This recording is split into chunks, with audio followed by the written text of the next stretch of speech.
여러분 안녕하세요. 취미는 인문학 현정아입니다. 네, 제가 최근 만나는 강의장에서 만나는 수강생 분들이나 주변 분들이 저에게 만날 때마다 주시는 질문이 있으신데요. 오늘은 거기에 대한 질문과 답변에 대한 시간을 가져보려고 이 영상을 올립니다. 네, 저는 생각변화 연구소를 운영하고 있는 현정아 강사이고요. 현재 영화인문학 강의한 지 6년 차가 되었습니다. 네, 저를 만나는 분들에게 영화인문학 강의는 무엇인지, 그리고 저는 어떻게 영화인문학 강사가 되었는지에 대한 질문을 많이 주셔서요. 이 내용으로 정리를 한번 드려보려고 합니다. 네, 가장 먼저 저에게 많이 주시는 질문인 바로 이것인데요. 영화인문학 강사가 된 이유를 많이 물어보세요. 그래서 다른 분야의 강사가 아니라 왜 영화인문학 강사가 되었냐라고 이제 강의가 끝나거나 저를 만나는 분들이 개인적으로 많이 물어봐 주셨는데요. 제가 드리는 답은 저는 영화를 보면서 위로와 감동을 많이 받았고 삶의 이유와 진로에 대한 동기부여를 많이 받은 사람입니다. 그래서 제가 영화 속의 주인공들에게 받았던 위로와 감동을 전해드리고 싶어서요인데요. 저는 실제로 10대와 20대에 좀 오랜 기간 동안 무기력한 삶을 살았습니다. 대학 생활을 할 때는 방학 기간 내내 집 밖을 나가지 않고 집에만 있었던 기억이 있는데요. 그렇게 집에서 하루하루 누워있고 무기력할 즈음에 영화 속의 주인공들이 너는 무엇이든 할 수 있다. 그리고 너에게는 잠재력이 있고 너는 언젠가 네가 하고 싶은 일을 할 수 있는 내면의 에너지를 가지고 있는 사람이다. 라는 말을 영화에서 제가 조금 많이 받았던 것 같고요. 주변 사람들은 아무도 저에게 그런 응원을 해준 기억이 잘 없는데, 영화 속에 나왔던 주인공들은 저에게 큰 위로가 되어주고, 너는 뭐든 할 수 있다라고 많이 등을 두드려 준 것 같아요. 그래서 제가 힘들 때 받았던 위로, 그리고 제가 영화를 보면서 느꼈던 감동과 영화를 보면서, 아, 나도 저렇게 한번 따라해 봐야 되겠다, 닮고 싶다라고 했던 그런 부분들을 저도 수강생 분들에게 전해드리고 싶어서 저는 다른 분야도 많지만 영화인문학 강사가 되고 지금은 제가 좋아하는 영화를 소개해드리고 영화를 인문학적 메시지로 볼 수 있는 영화인문학 강사로 활동하고 있습니다. 두 번째 질문은 가장 많이 궁금해 하시는 질문인데요. 인문학 강사면 인문학 강사지 영화인문학이란 무엇입니까? 라고 많이 물어보세요. 그래서 영화를 인문학으로 보는 건가요? 아니면 인문학을 영화 보면서 공부하는 건가요? 라고 많이들 물어봐 주시는데요. 이 두 가지 모두가 맞습니다. 제가 하고 있는 영화인문학에 대한 정의는 영화에 담겨 있는 인문학 메시지를 발견해보고 그것을 찾아서 적용을 해보자인데요. 인문학은 사실은 문사철이라고 하잖아요. 저희가 문학, 역사, 철학 이렇게 인문학 메시지가 많은 영화에는 그런 것들이 이제 깔려 있는데 그렇게 문사철, 문학, 역사, 철학을 베이스로 만든 영화 속에서 이 영화에는 이러한 철학적인 메시지가 있구나. 이 영화에는 이 감독이나 작가가 이 뛰어난 천재 작가의 영향을 받아서 이런 메시지를 녹여냈구나라고 하는 것을 발견하고 그러면은 이 영화가 가지고 있는 사전적 지식이나 배경, 그 다음에 소양 교육은 어떤 것들이 있을까를 저는 주로 공부를 하고 그런 것들을 주로 찾아서 강의로 만들고 있습니다. 그러면 영화 인문학 강의를 위해서 강사님은 어떤 인문학 공부를 하셨나요? 라고 많이 물어보셨는데요. 저는 제가 제일 처음에 2016년 가을에 영화인문학 강사 과정을 수료했습니다. 그래서 꽤 정기적으로 영화인문학 강사 과정을 열던 이 교육기관이 있었는데 그곳에서 이제 영화인문학 강사 과정이랑 영화인문학 전문가 과정을 수료했고 그게 한 12시간 정도 되는 것 같아요. 그리고 영화인문학 강사 과정을 수료하고 받았는데 사실은 이 과정, 이 수료증만으로 강의를 할 수는 없어서 다른 인문학 공부를 해야 되겠다라는 생각이 들어서 제가 원래 소설을 좋아했는데 그러면 소설을 좀 제대로 한번 깊게 공부를 해보자라는 생각으로 제가 살고 있는 대전에서 세계문학 강의를 하고 있는 강사님을 만나서 고전문학과 현대문학에 대한 공부를 지금 거의 한 4년 정도 수업을 듣고 있고요. 1년에 10회에서 20회 정도의 이 세계문학 강의를 들으면서 저희 선생님께, 저희 스승님에게 문학이란 이것이다 라는 교육을 지금도 꾸준히 받고 있습니다. 네, 세 번째로는 책과 영화로 독학을 하고 있는데요.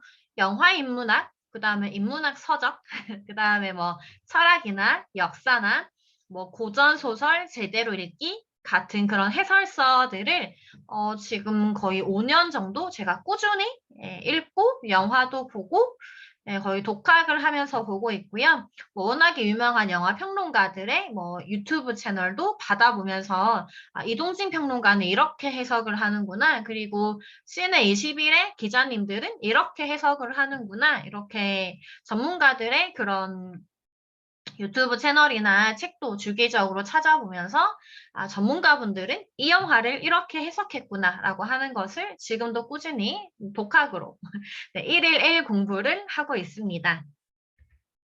네. 그러면 강사님이 주로 하시는 영화인문학 주요 강의 내용은 무엇인가요? 라고 많이 물어봐 주시는데요. 이것은 제가 제 블로그에 매년 제가 업데이트를 해서 강의를 하고 있고, 저는 제가 2016년에 처음으로 저만의 커리큘럼을 만들어서 반년에 한 번씩 이 제가 할 수 있는 영화인문학 강의 커리큘럼을 업데이트하고 새로운 영화를 제가 도전을 많이 해보고 있는데요. 이 지금 보시는 것들은 제 블로그에서 보실 수 있습니다. 네. 제가 이제 소설을 공부했다고 말씀드렸잖아요. 그래서 이제 고전 소설을 제대로 공부를 하고 이것을 나도 한번 전달을 해드려야 되겠다라는 생각으로 제가 2017년부터 지금까지 꾸준히 영화를 읽는 고전 문학 강의를 하고 있는데요. 제가 영화를 읽는 고전 문학 강의를 한 20편 정도의 책과 영화로 지정을 해서 하고 있고요. 카잔자키스와 그리스인 조르바 읽기, 네, 햄릿 읽고 영화 햄릿을 같이 비교해서 보기, 그 다음에 메리 셸리, 프랑켄슈타인의 탄생을 읽고 도서 프랑켄슈타인 함께 보기, 네, 뭐 오만과 편견 보기 외에 뭐 제가 방송으로 자주 업로드하고 있는 뭐 폭풍의 언덕, 에밀리 브론테의 폭풍의 언덕, 뭐 서무신 몸이 쓴 인생의 베일, 그리고 제가 좋아하는 도리안 그레이, 그리고 기스타브 플로베르가 쓴 마담 보발이나 이제 이 플로베르의 제자인 기드 모파상의 작품들, 뭐 여자의 일생 이런 것들을 제가 이제 주로 하고 있고요. 고전 문학은 제가 워낙 좋아하는 채널이기 때문에 이제 올해 상반기에는 작은 아씨들까지 업데이트해서 하고 있는데 영화로 읽는 고전 문학을 제가 좀 주력으로 해서 강의를 하고 있습니다. 네. 그리고 영화로 읽는 현대 문학도 강의하고 있는데요. 네, 도서 속지를 원작으로 만든 어톤몬트 그리고 네, 파스칼 메르시어가 쓴 리스본행 야간 열차를 책과 영화로 비교해서 읽어보고요. 네, 책 도둑이나 더 리더 책 읽어주는 사람이라는 것도 원작과 비교해서 네, 책을 함께 영화로 보고 있는 강의를 하고 있습니다. 네, 그리고 네루다의 우편 배달부를 원작으로 만든 영화 일 포스티노도 최근에 제가 많이 하고 있는데요. 이 현대문학 같은 경우는 맨부커상, 부커상 수상작들이나 세계문학상을 받은, 세계적으로 유명한 문학상을 받은 작가들의 영화가 영화로 많이 만들어지기 때문에 이 영화에 담겨 있는 뭐 인문학 지식 배경이나 이 작가에 대한 조사를 제가 해서 그런 것들을 알려드리는 강의를 하고 있습니다. 그리고 제가 뭐 일반 직장이나 뭐 기업 강의를 가게 될 때는 이렇게 고전 문학이나 뭐 현대 문학 같은 어려운 강의는 조금 어려워하는 부분이 있어서요. 뭐 미드나잇 인 파리나 어바웃 타임이나 마션 같은 영화도 이제 이 영화들이 어떠한 인문학 메시지를 가지고 있고 여기에서 일상을 살아가는 우리가 배울 수 있는 점은 무엇이 있는가라는 것을 알려드리고 있고요.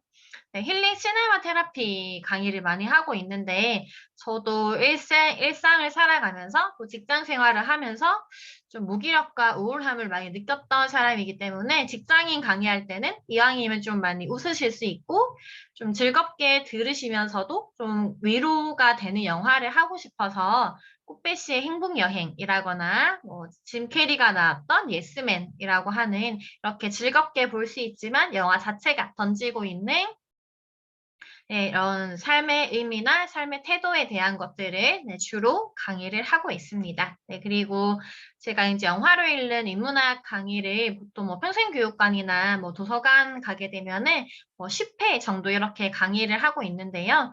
제가 뭐 한국사로 뭐 강의를 하기도 하고 세계사 강의를 하기도 하고 또 워낙에 제가 그림이랑 예술가들 공부하는 거를 좋아해서 이제 이런 모든 것들을 이 인문학 메시지를 이렇게 종합적으로 하고 있는 강의들도 하고 있습니다. 네, 그래서 뭐 고전문학, 현대문학, 그다음에 세계사와 철학, 예술가에 대한 일상을 이렇게 10페이지로 종합해서 하고 있는 강의를 하고 있고요. 이런 강의들을 하기 위해서 저는 지금도 네, 세계사, 그다음에 네, 철학, 네, 고전 문학에 대한 공부를 꾸준히 하고 있습니다. 네. 영화 문학 강사가 되게 좋고, 저도 영화를 좋아하니까 이것을 직업으로 가져보고 싶어요. 라는 그런 질문을 가끔 강의장 가면 주시는데요. 영화 문학 강사를 준비하고 싶으시면은 방법은 두 가지죠. 그래서 영화 문학 강사, 이게 양성을 하고 있는 뭐 훈련 기관이나 그런 아카데미, 학원에 가셔가지고 영화 문학 강사 과정을 수료하시면 되고요. 또는 왕성하게 활동을 하고 있는 뭐 영화 인문학 강사님이나 일반 인문학 강사님을 네, 만나셔가지고 어떻게든 만나셔서 이제 1대1로 수업료를 내고 강의를 배우겠다라고 하시면 되고요.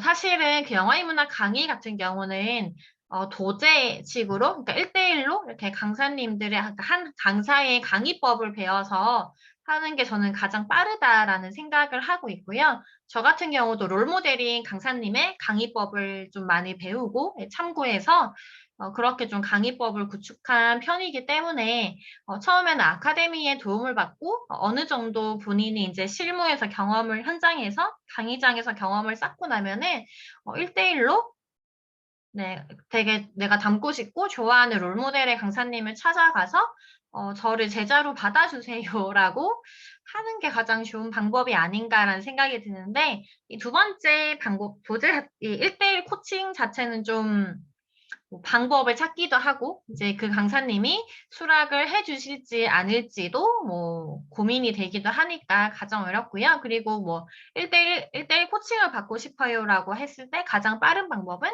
영화인문학 강의에 대한 책을 쓴 이 작가님들의 책을 읽어보면 그것이 1대1 코칭이 되는 거잖아요. 그래서 저 같은 경우는 이렇게 1대1 코칭을 받는 게 힘들어서 그냥 영화인문학 책이 적혀져 있는 그런 영화에 대한 그 내용을 보고 그냥 그것을 제가 강의안으로 만들어서 연습을 좀 많이 해봤던 것 같아요. 네, 그래서 이거는 아직 영화인문학 강사 과정 자체가 뭐 다른 일반 스피치 뭐 강사나 뭐 일반 뭐 CS 강사처럼 이렇게 활성화되어 있고 또 한다고 아무나 되는 것은 아니기 때문에 이 교육기관 자체가 막 왕성한 시장은 아니지만 노력하는 자에게는 길이 열린다라는 말씀 드리겠습니다. 영화인문학 강사 이전에는 어떤 직업을 가지셨나요? 그래서 강사님은 어떤 공부를 했고 어떤 직업을 이전에 했었나요? 라는 질문을 또 많이 궁금해 하시더라고요. 저는 그래서 네, 저는 학교에서, 네, 대학교에서는 네, 사회학과 사회복지를 복수 전공을 했고요. 네, 사회복지사로, 그 다음에 직업상담사로 일을 하다가 마지막에는 평생교육사로 일을 하고 이제 실무를 그만두고 네, 프리랜서 강사로 전향을 했습니다. 저는 그래서 네, 정식 공무원은 아니지만 네, 공공기관에서 이렇게 네, 공기관에서 직업을 가졌었고요. 그래서 좀 이 행정 업무나 실무에 대한 그런 파악과 강점이 있다라는 그런 이전 직업을 가지고 있습니다. 직장 생활을 하다가 프리랜서 강사가 된 이유는 무엇인가요? 라고도 많이 질문을 주시는데요. 제가 대학생일 때도 아르바이트를 굉장히 많이 했고, 제가 이직을 5번 정도 했는데요. 처음 사회복지사가 되고, 직업 상담사 하다가 평생교육사가 될 때까지 제가 이직을 계속 반복했는데, 어떤 직업을 가더라도 제가 그 직업 자체에 대해서, 그 다음에 그 일을 하고 있는 일터에 오래 적응을 하지 못했고요. 다람쥐 쳇바퀴 같은 삶이 일단은 굉장히 힘들었어요. 그래서 이제 출근하고 퇴근하고 하는 것을 2년 정도만 하게 되면 몸이 막 갑자기 아프거나 출근이 하기 싫거나 네, 막 도망가고 싶었던 그런 충동들이 일이 있었는데 결론적으로 말을 해보자면 다람쥐 쳇바퀴 같이 매일매일 똑같은 하루가 너무 힘들다라는 생각을 했고 저는 제가 관료주의 사회랑 맞지 않는 사람이다라는 생각을 사회학을 공부하면서 제가 좀 깨달은 것 같은데, 그러면 관료제가 아니라 다른 모습의 근무 형태로 일을 하자라는 생각이 들어서 지금의 프리랜서 강사 활동으로 정착을 하게 되었고, 지금은 6년째 꾸준히 프리랜서를 하고 있으니까 잘 버티고 있는 것 같아요. 그래서 그만두고 싶거나 중간에 뭐 힘들다 이런 생각을 하지 않고 지금은 만족스럽게 직업 생활을 하고 있습니다. 강사님의 최애 영화는 무엇인가요? 라고 많이 질문 주시는데요. 사실은 이런 질문이 제일 힘듭니다. 왜냐하면 저는 고전문학, 현대문학, 뭐 세계사나 철학, 그다음에 뭐 힐링, 뭐 이런 심리에 대한 영화도 저는 꾸준히 공부를 하고 있으니까 사실은 분야별로 최애가 다 있는데 네, 딱 세 개만 골라보라고 한다면 네, 어톤먼트, 그리고 리스본행 야간열차, 그다음에 메리 셸리, 프랑켄슈타인의 탄생 이렇게 세 가지를 꼽을 텐데요. 제 블로그에 오셔서 제가 이 주제별로 이 커리큘럼 만들어 놓은 영화들이 모두 저의 애정 영화고 그 영화 속에 있는 주인공들이 저와 교집합이 많은 사람들이고 제가 그 메시지를 굉장히 좋아한다라고 깊게 이해해 주시면 될 것 같아요. 영화인문학 강사가 되고 싶은 사람에게 그러면 강사님은 영화인문학 강사는 어떠한 자질이 필요한다고 생각하세요? 라고도 많이 물어봐 주시는데요.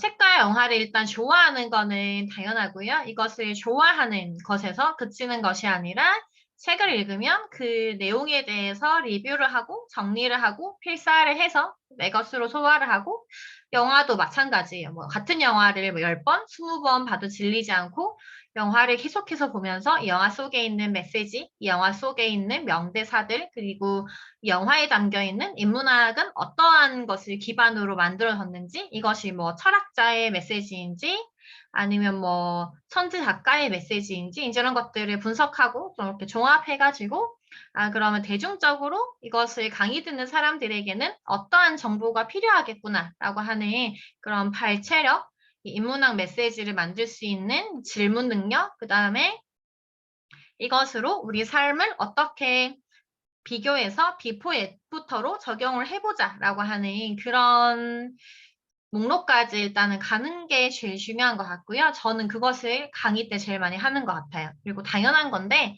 인문학 공부를 꾸준히 하기. 그래서 원래는 영화인문학 강의를 하겠다고 저한테 가끔 문의 주시는 분들이, 뭐, 실제로 현장에서 강의를 하고 계신 강사님들이, 뭐, 제가 하고 있는 뭐, 서비스 영화를 뭐, 넣고 싶어요. 라거나, 뭐, 제가 스피치 강의를 하고 있는데, 뭐, 스피치에 영화를 뭐, 믹스하고 싶어요. 이제 이런 것들을 많이 문의 주시는데, 그렇게 영화를 뭐 활용하시는 것도 자유로운 방법일 수 있겠지만 이 영화 인문학 강의에서 핵심 포인트는 영화가 아니라 인문학입니다. 네, 그래서 이 인문학 공부를 얼마나 본인이 꾸준히 오래 할 수 있는가가 중요한데요.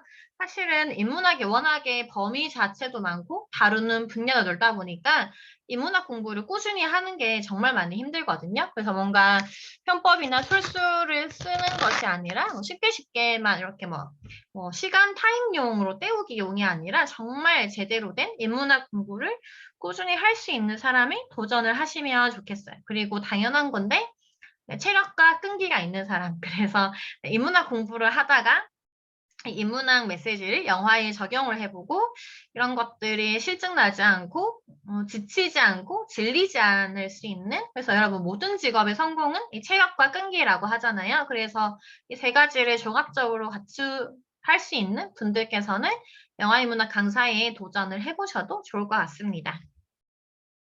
영화인문학 강의하면서 가장 보람이 있었던 강의는 언제였나요? 라는 질문을 또 많이 주셨는데요. 제가 영화인문학 강의했을 때 가장 기억에 남는 강의는 사실은 뭐 강사료를 정말 많이 받았던 강의도 아니고 제가 예전에 어떤 지역에 노인복지관에서 강의를 갔어요. 그런데 이제 노인복지관에서 강의를 할 때 조심해야 할 것은 노인분들 중에서 이렇게 한글 공부를 못하신 분들이 계시거든요. 저희 돌아가신 할머니 같은 경우도 돌아가실 때까지 숫자랑 한글을 제대로 못 읽으셨는데 할머니께서는 숫자를 못 읽으셔가지고 달력이랑 시계를 못 보셨거든요. 그래서 그거를 제가 언니랑 늘 알려드렸는데도 제대로 못 하시더라고요. 그래서 참 그런 부분에 대한 안타까움이 있었는데, 가끔 외국 영화를 가져가면은 이 자막을 못 읽는 분들이 있기 때문에 거기 오신 노인분들이 가끔 속상해지는 경우가 있으세요. 그래서 이제 제가 그러면은 영화 수상한 그녀로 이렇게 노인분들에게 필요한 메시지를 전달해 드리겠다라고 이제 강의를 해서 갔는데,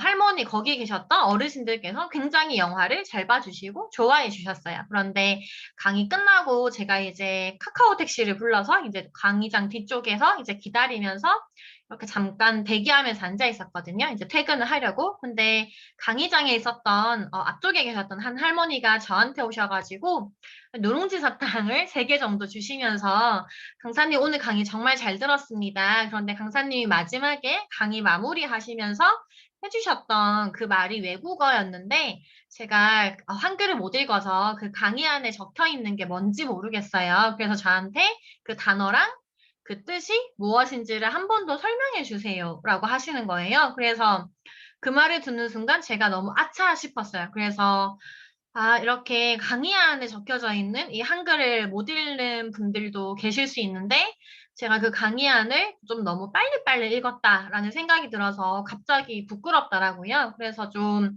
수강생 분들의 눈높이에 맞춰주지 못했구나라고 하는 깨달음을 얻었고, 제가 마지막에 했었던 내용이 이제 우분투라고 하는 단어였는데 이 우분투의 어원이 아프리카의 한 인류학자로부터 온 내용인데 네, 우분투는 사람다움이라는 뜻입니다. 그리고 이 우분투가 생겨나게 된 그 일화와 함께 우분투의 사람다움은 우리는 모두가 연결되어 있고 나와 너는 결코 다르지 않고 내가 행복하면 내 옆에 있는 사람도 행복해질 수 있고 내 옆에 있는 사람이 힘들어하고 슬프면 옆에 있는 나도 절대로 즐거워질 수 없다. 그래서 우리는 모두 하나로 연결되어 있다라고 하는 그런 메시지였는데, 그 어르신한테 질문을 해주신 어르신께서 그 말이 너무 좋아서 기억을 하고 싶은데, 이거를 받아쓰지를 못하니까 답답하셨다고 하셨어요. 제가 그래서 포스트잇을 가지고 있어서 거기에 한 번 더 적어드리고 그 뜻을 한 번 더 정리해 드렸는데 집에 가서 이거를 아들이랑 딸한테 읽어달라고 하려고 하신다고 하셨어요. 그래서 제가 그 쥐어주신 누룽지 사탕도 너무 감동적이고 젊은 사람한테 이런 것들을 강의 끝났는데 또 물어보면 귀찮아할까 봐 이렇게 사탕을 주시고 저한테 굉장히 조심스럽게 물어봐 주셨는데 돌아가신 한 할머니 생각도 나고 되게 좀 많이 뭉클했어요. 그래서 혹시나 제가 이렇게 가끔 이렇게 뭐 어르신들을 대상으로 하는 강의를 가는데, 제가 혹시나 뭐 학생들한테 강의를 하거나 어르신들한테 강의를 할 때 이렇게 눈높이에 맞지 않거나 또는 당연히 다 알고 있다고 생각을 해서 저는 빨리빨리 지나가는 그런 게 있진 않았는지 좀 스스로를 돌아보게 되는 그런 강의여서 저에게 아직까지도 인상적으로 남아있고요. 그 할머니께서 조심조심하게 물어보셨던 그 태도, 그리고 제 설명을 들으시면서 표정이 환해지고 밝아지셨던 모습, 그리고 새로운 것을 배웠다는 기쁨에 대한 그런 것들을 제가 그 짧은 대화로 느낄 수가 있어서 저에게 가장 기억에 남는 강의 후기로 남아 있습니다. 영화인문학 강의할 때 가장 좋은 점과 가장 힘든 점은 무엇인가요? 라는 질문을 또 많이 주시는데요. 가장 좋은 점은 제가 좋아하는 책과 영화를 보는 것이 나의 직업이 되고 이것으로 내가 책과 영화를 보고 읽음으로써 돈을 벌 수 있다라고 하는 것이 가장 큰 좋은 점이고요. 힘든 점은 체력적이나 감정적인 소모가 크고 불안정한 수입인데 제가 한동안 영화를 할 때 비극, 그러니까 엔딩이 좀 슬프게 끝난 영화를 몰아서 강의했었는데 아무래도 감정이입을 하다 보니까 제가 감정적으로 소모가 되고 원래 제가 좀 자르고 긍정적인 편인데 이 새드 엔딩만 보다 보니까 매일매일이 슬프고 힘든 거예요. 그래서 한동안 막 우울증도 오고 그랬었는데 그래서 요즘에는 이 새드 엔딩과 해피 엔딩을 좀 적절하게 믹스해서 해야 되겠다라는 깨달음을 얻었고요.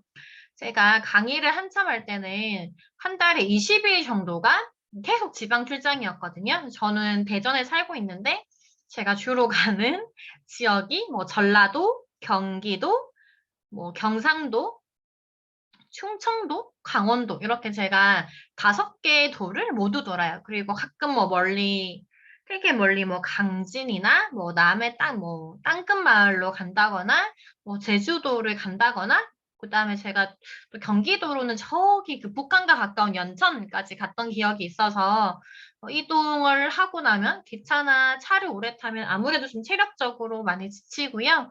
좀 왔다 갔다 하는데 일을 거의 이동이 거의 주 업무이기 때문에 운전을 많이 하기도 했고 뭐 기차나 고속버스를 많이 타면 이렇게 뭐 목이나 허리, 다리가 아파서 좀 그렇게 체력적으로 힘들고요. 이것은 모든 프리랜서들에게 적용되는 내용일 텐데 불안정한 수입이잖아요. 그래서 이 불안정한 수입 때문에 이 마음이 아무래도 불안해서 스트레스를 받고 거기에 따라서 좀 몸과 마음이 많이 힘들어지는 경우도 있어서 저는 이렇게를 뽑아봤습니다. 네. 이렇게 저에게 많이 주시는 Q&A 질문을 한번 해보았는데요. 혹시나 강의장에서 저를 만났는데 강의 끝나고 저한테 미처 하지 못한 질문이나 궁금하셨던 질문은 이 영상을 통해서 많이 도움이 되시면 좋겠고요. 저는 또 다음에 다른 좋은 채널로 인사드리도록 하겠습니다. 네, 취미는 인문학 구독, 좋아요를 해주시면 저에게 큰 힘이 됩니다. 저는 그러면 다음에 또 즐거운 영화인문학 주제로 영상을 업로드할게요. 함께 해주셔서 감사합니다.